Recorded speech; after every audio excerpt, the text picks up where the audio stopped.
আসসালামু আলাইকুম। আমি শিলা আহমেদ ঢাকা থেকে বলছি। আশা করছি যে যেখান থেকে আমার এই ভিডিওটা দেখছেন সবাই ভালো আছেন ও সুস্থ আছেন। আলহামদুলিল্লাহ আমিও সুস্থ আছি, আমরা সবাই ভালো আছি। এই তো অফ ক্যামেরায় রুটি রান্না করলাম, চা করলাম, গাছে পানি দিলাম, তারপর নাস্তা করে দুপুরে রান্না করতে চলে আসলাম। আজকে রান্না করব আমি গরুর গোশত দিয়ে লাউ, আলু, বুটের ডাল। যখন কাজ একটু বেশি থাকে তখন আমি একটু শর্টকাট রান্না করি। এভাবে শীতকালে একটু বুটের ডাল, গরুর গোশত, লাউ দিয়ে খেতে বেশ ভালোই লাগে, এটা আমার খুব পছন্দের। একটু পেঁয়াজ বেরেস্তা করে রেগুলার মশলা দিয়ে গরুর গোশতটা আগে একটু গলতে দিব।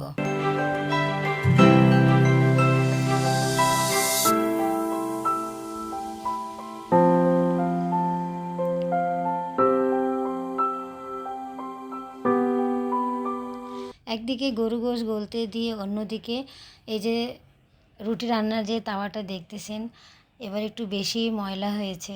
সবসময় একটু কম থাকতেই করে নেই, বেশি ময়লা হলে একটু ছাড়াতেও কষ্ট।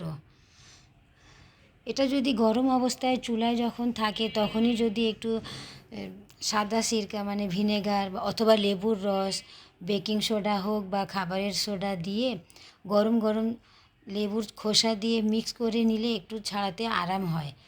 আমি ঠান্ডা করার পর এটা ছাড়াতে নিছি, দেখে অনেক সময় লাগে পরিষ্কার করতে। আপনারা চাইলে গরম অবস্থায় লেবুর রস, খাবারের সোডা দিয়ে কিছুক্ষণ এগুলাতে মাখিয়ে রেখে দিবেন। এগুলো মাখিয়ে রেখে দেওয়ার পর এভাবে এটা এক ধরনের পাথর দিয়ে ঘষে এই যে খুব সহজে পরিষ্কার করা যায়। গরম অবস্থায় আমি যদি এটাকে ওভাবে পরিষ্কার করতাম তাহলে বাকি যে সাইডের কালোগুলো এগুলোও উঠে যেত।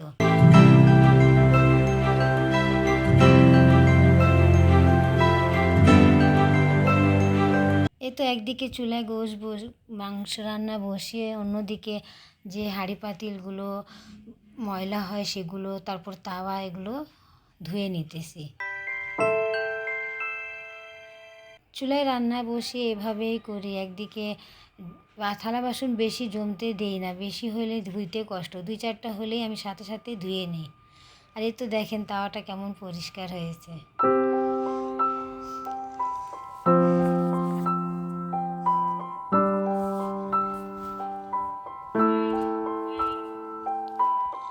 এই তো গোশতটা গলে গেলে আলু দিয়ে দিব। আলু দিয়ে কিছুক্ষণ একটু গালিয়ে নিয়ে তারপর লাউটা দিব। ভিডিওটা আমার করা হয়েছিল সম্ভবত রবিবারে, কিন্তু এই কয়েকদিন দুই দিন মনে করেন যখনই আমি ভয়েস ওভার দিব, এডিট করব, তখনই বাসায় 2 দিনই গেস্ট আসছে পরপর। তাই এটা 2 দিন থেকে 3 দিন হয়ে গেল ভয়েস ওভার দিয়েও ছাড়তে পারিনি। তো আলু দিয়ে কিছুক্ষণ কষায় নিয়ে তারপর লাউ দিয়ে দিব। ভিডিওটা যেদিন ভিডিও করা হয় সেই দিনই যদি এডিট করা না হয় বা ভয়েস দেওয়া না হয়, আপনারা তো জানেনই যে ভয়েস আর কাজের সাথে মিল হয় না, কি করার। এর জন্য একটু ভুল ত্রুটি হতে পারে। আমার ভিডিওতে যদি কোনো ভুল ত্রুটি হয়ে থাকে তাহলে আপনারা ক্ষমা সুন্দর দৃষ্টিতে দেখবেন।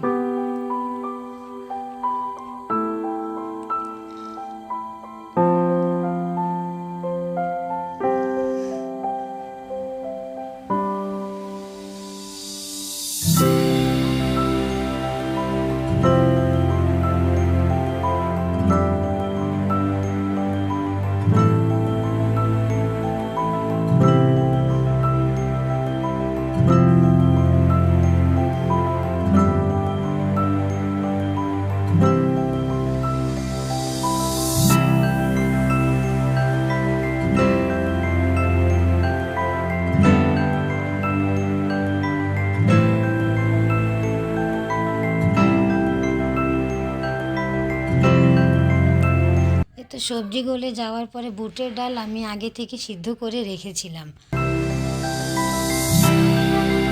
বুটের ডালটা দিয়ে আবার কিছুক্ষণ ফুটায় নিব।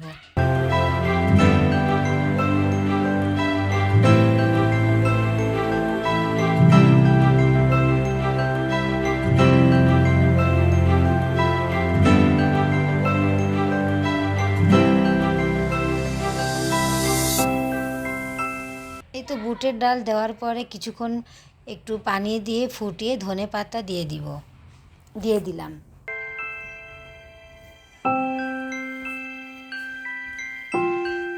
এভাবে করলে দেখা যায় কি সবজিও খাওয়া হয়ে গেল, গোশও খাওয়া হয়ে গেল। বাচ্চারা যারা সবজি খেতে চায় না তাদেরকে এভাবে রান্না করে দিলে দেখা যায় দুটাই খাওয়া হয়ে যায়। আমার মেয়ে তো সবজি খেতেই চায় না, তাই ওকে খাওয়ানোর জন্য আমি সবজি আর গরু গোশ এভাবে মিক্স করে রান্না করি। আজকে একটু বেশি নেড়িয়াটা এমনিতেই কালার, পানির জায়গা তো কালার নষ্ট হয়ে যায়, তো আমি এরকম বালতিতে করে রঙের ডিব্বায় সবসময় একটু করে রং রেখে দিই। পরে যখন দেখি নষ্ট হয়ে যায় তো ব্রাশ দিয়ে এটাকে একটু কালার করে দিই কিছুদিন পর পর।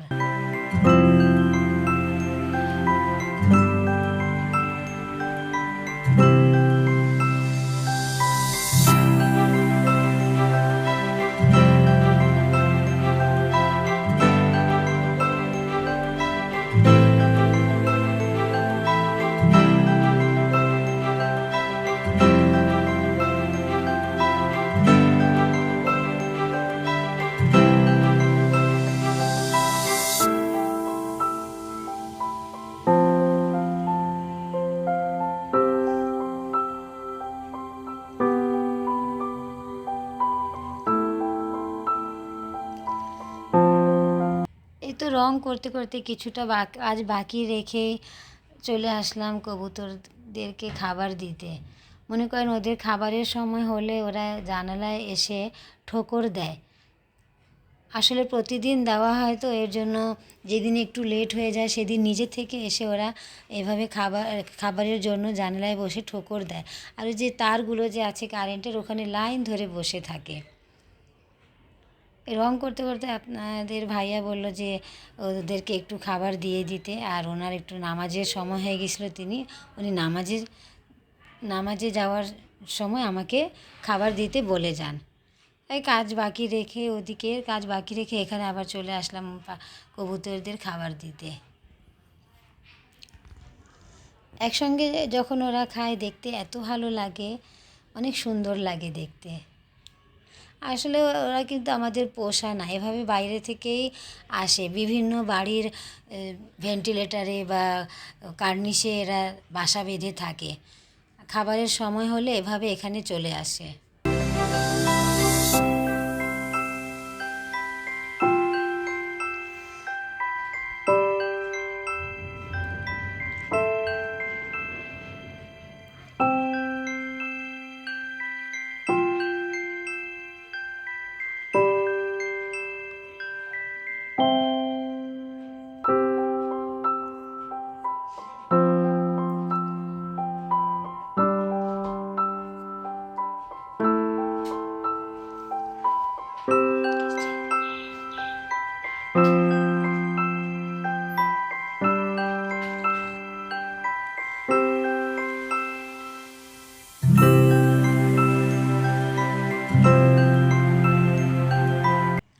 তো মানি প্লান্টের একটা ডাল নিয়ে বয়মে একটু সুন্দর করে গুছাবো।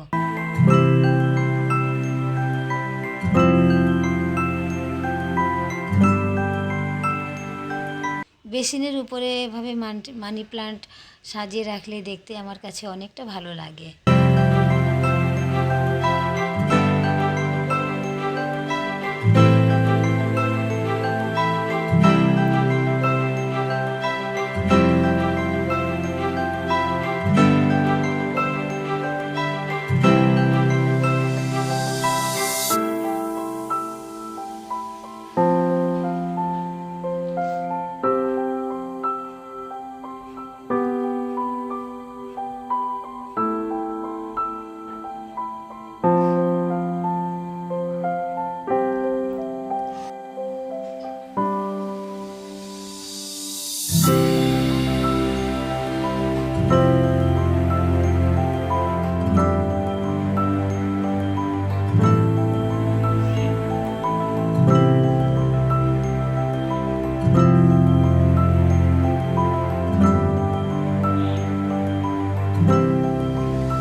এরই মাঝে অনেকটা সময় চলে গেছে, গোসল করলাম, নামাজ পড়লাম আসরের, আর এই তো খেতে বসলাম।